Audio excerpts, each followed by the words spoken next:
So I love finance. I started investing when I was 13. So this is all I wanted to do. So at York, when I was there, I did like an extra year at York so I could take more finance courses. But that's all I did. I absolutely loved it. Right. I almost think you need to have clarity in thought of what you want to do. What do I mean by that? Too many people think investment banking is absolutely sexy and I want to do that, but they have no idea what the hell investment banking is. It really is makes you a PowerPoint expert and an Excel expert, really. That's what it is. That's all you're doing. So I think you need to figure out what you want to do, have clarity. And sometimes you don't know. So if you don't know, you don't know.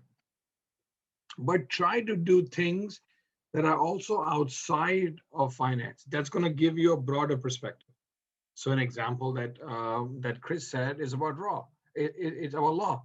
But one thing that I find often missing in students and missing in very bright students, okay? Like I get guys and I'm like, holy smokes, this guy is brilliant. But he or she, they can't communicate.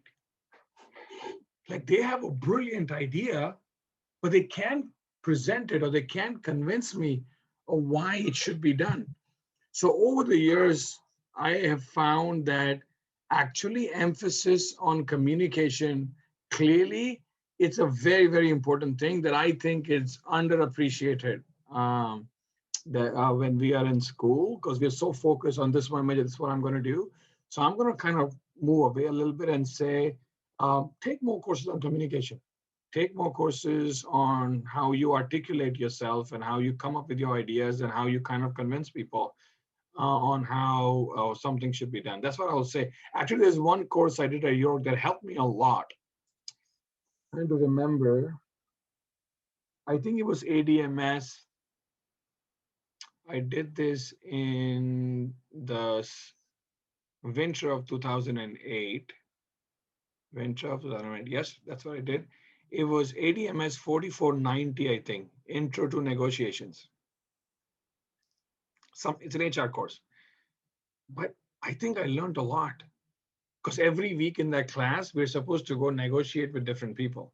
And I learned how different people are with their negotiation. And I learned how do I have to speak to Chris versus Nabil versus Lewis. And it teaches you different styles of communication to get your point through. Because at the end of the day, really is getting the point through. That I think really helps. So that would be one thing. And I think law is a really good one. It really helps you kind of think. So those two courses, I would say, if you have time or space, I would suggest it.